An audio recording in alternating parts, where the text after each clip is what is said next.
దైవతము అటువంటి స్వామిని ఈనాడు కనుదారా వీక్షిస్తూ ఉన్నాం.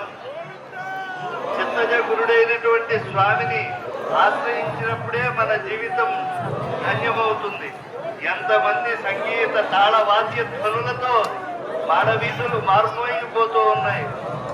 నాహం వసామి వైకుంఠే నాదయోగులు త్యాగయ్య ఇత్యాదులందరూ కూడా మాతృశ్రీ తరిగొండ వెంగమాంబ అన్నమాచార్యులు విజయదాసులు విఠలదాసులు కనకదాసులు ఇలాగా ద్వైత అద్వైత విశిష్టాద్వైత మార్గాలను అనుసరించిన మహనీయులందరూ కూడా స్వామిని దర్శించి శ్రీ వెంకటేశ నిన్ను చూడ 10,000 కన్నులు కావాలనయ్యా అని చెప్పి అభ్యర్థించారు.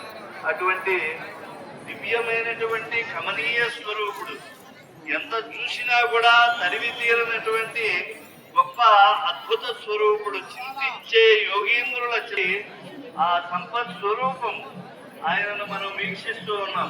ఆ అశ్వారూఢమ దైవతం దశ దిశాంత కట్టడమైనటువంటి ఈ వెంకటాచల పట్టణానికి చేసి ఎందరో మహానుభావులు ప్రార్థించి అర్థించి సకల కళ్యాణ గుణరత్న జలధి అయినటువంటి ఆ శరణాగతావరుడైనటువంటి స్వామిని ఆశ్రయిస్తూ ఉన్నారు. తులసీవనమున కృపాద్భుతిన్వలని మన్మనోగారార్తిం వసించి సంసరణ దుఃఖమున్ నివారింపము.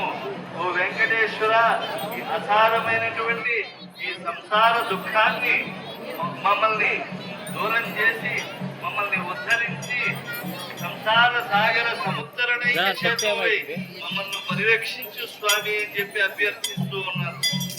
సకల గుణామృత దయా జలధి అయినటువంటిది ఎప్పుడు వర్ణిస్తాను.